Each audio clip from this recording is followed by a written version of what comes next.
Sources of funds का classification, जितने भी हमारे सोर्सेज हैं उनको अगर हम क्लासीफाई करें तो तीन तरह से क्लासीफाई कर सकते हैं। पहला है on the basis of period, दूसरा है on the basis of sources of generation, और तीसरा है on the basis of ownership. इसका मतलब क्या है? पहला है टाइम बेसिस पर कि कितने टाइम के लिए हमें हमें ये पैसा मिल रहा है। दूसरा है सोर्स ऑफ जनरेशन, वो कहाँ से जनरेट हो रहा है। और तीसरा है ओनरशिप, जिससे हम जनरेट कर रहे हैं वो पर्सन हमारा ओनर है या नहीं है जिससे पैसा मिल रहा है। तो हम एक एक करके इन पर डिस्कस करेंगे। पहला है पीरियड बेसिस। पीरियड बेसिस के हिसाब से सोर्सेज ऑफ फंड्स को हम तीन पार्ट्स में क्लासीफाई कर सकते हैं: long term source, medium term source और short term source. Long term source वो सोर्स होते हैं जो हमारी financial requirement more than 5 years के लिए पूरी करते हैं। यानी अगर आपने बैंक से लोन लिया है और वो बैंक आपसे कहे कि इसको आप 3 साल के अंदर हमें वापस करेंगे, तो फिर वो लॉन्ग टर्म की कैटेगरी में नहीं आएगा। लॉन्ग टर्म सोर्स वो सोर्स होते हैं जो पैसा हमारे पास 5 साल से ज़्यादा के लिए हमारे पास रहेगा, वो लॉन्ग टर्म सोर्स हो गया। जो विद इन 5 ईयर्स हमें लौटाना होगा वो लॉन्ग टर्म में नहीं आएगा।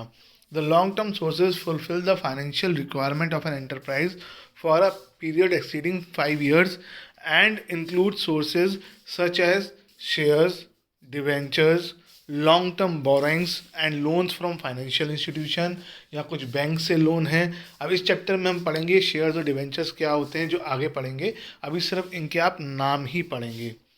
सच financing is generally requirement for the acquisition, acquisition मतलब खरीदना, ऑफ फिक्स एसेट्स। एक्चुअली हमारी फिक्स्ड कैपिटल रिक्वायरमेंट को पूरा करने के लिए किया जाता है, क्योंकि जैसा कि आपको बताया गया है कि फिक्स्ड कैपिटल में हमारा पैसा ब्लॉक हो जाता है। तो इसलिए हम हमेशा ऐसे सोर्स की ओर जाते हैं फिक्स एसेट्स को खरीदने के लिए जिसको हमें लंबे टाइम में लौटाना हो। अगर हमने मशीन खरीदी 10 लाख की और हमने लोन लिया उसके लिए, और बैंक वाले कहें कि 6 महीने के अंदर वो पैसा वापस करो, तो हमारे लिए वो टफ हो जाता है लौटाना। अगर हम लोन लेंगे तो लोन लॉन्ग टर्म होना चाहिए फिक्स एसेट्स के लिए। दूसरा ऑप्शन है मीडियम टर्म। मीडियम टर्म वो लोन होते हैं जिसे हम 1 ईयर से 5 ईयर्स के बीच तक के लिए लेते हैं, यानी टर्म पेमेंट पीरियड तो 5 ईयर्स से कम होगा लेकिन 1 साल से ज़्यादा होगा। When the funds are required for more than 1 year but less than 5 years, they are known as medium term sources of finance. These includes borrowing from commercial bank. अगर bank हमें 5 ईयर्स से ज़्यादा के लिए लोन देगा तो वो long term source में आ जाएगा।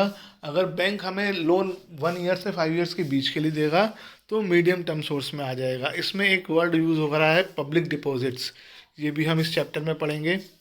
Lease financing, loans from financial institutions. तो आप देख रहे हैं लोन्स फ्रॉम फाइनेंशियल इंस्टीट्यूशंस दोनों में आया, लॉन्ग टर्म में भी मीडियम टर्म में भी। तो अगर वो मोर देन 5 ईयर्स का है तो वो लॉन्ग टर्म में हो जाएगा, और 1 to 5 ईयर्स का है तो वो मीडियम टर्म में आ जाएगा। तीसरा है शॉर्ट टर्म फाइनेंस। इसको हम अकाउंटेंसी में हमारी करंट लायबिलिटी भी कहते हैं, लेकिन यहाँ पर अकाउंटेंसी के टर्म यूज़ नहीं होने हैं। ये वो फाइनेंस है जो हमें लेस देन 1 ईयर के लिए मिला हुआ है, जैसे trade credit, loan from banks. Banks भी, जैसे हम बैंक ओवरड्राफ्ट कहते हैं, 1 ईयर से कम के लिए भी हो सकता है। कमर्शियल पेपर्स भी एक चीज़ है। अभी बिल्स पेएबल भी एक चीज़ है, इसमें ऑप्शन है। ये सब एग्जाम्पल हैं शॉर्ट टर्म के लिए, इनका टाइम 1 साल से कम होता है। इसमें एक टर्म यूज़ हो रहा है ट्रेड क्रेडिट। ट्रेड क्रेडिट हम चैप्टर के अंदर भी पढ़ेंगे, यानी गुड्स को खरीदने के लिए मिला उधार भी एक तरह का लोन ही हुआ, लेकिन ये उधार आपको 1 ईयर से कम के लिए मिलता है, इसलिए ये शॉर्ट टर्म फंड्स में आता है। तो 3 तरह के सोर्सेज हो गए: long term which is more than 5 years, medium term 1 to 5 years, और ऐसे लोन्स या ऐसे जो आपका उधार जो 1 साल से कम टाइम के लिए है वो शॉर्ट टर्म फंड्स में आता है।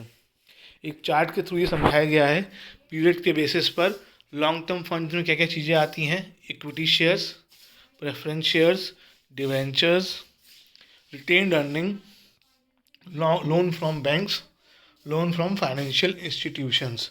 ये क्या है, इसमें से पहले 4 टर्म आपके लिए बिल्कुल नए हैं, लेकिन इन चारों टर्म को इस चैप्टर में हम डिटेल में पढ़ेंगे, फिर ये कॉमन हो जाएंगे। मीडियम टर्म में लोन फ्रॉम बैंक्स दोनों कैटेगरी में आ गया, लोन फ्रॉम फाइनेंशियल इंस्टीट्यूशन दोनों कैटेगरी में आ गया, पब्लिक डिपॉजिट्स और शॉर्ट टर्म फंड में ट्रेड क्रेडिट, बैंक से लिया गया loan, loan from banks, commercial papers और इंटर कॉरपोरेट डिपॉजिट्स। एक कंपनी जब दूसरी कंपनी में डिपॉजिट्स करती है कुछ टाइम के लिए, उसके बाद एक्स्ट्रा फंड होता है, तो वो इंटर कॉरपोरेट डिपॉजिट होते हैं। वैसे तो ये हमारे सिलेबस में थे, लेकिन बिकॉज ऑफ कोरोना ये इस साल हमारे सिलेबस में नहीं है, तो इसमें हम इन सब ये जो टर्म्स आपको दिखाई दे रहे हैं लगभग ये सभी हमने पढ़ने हैं।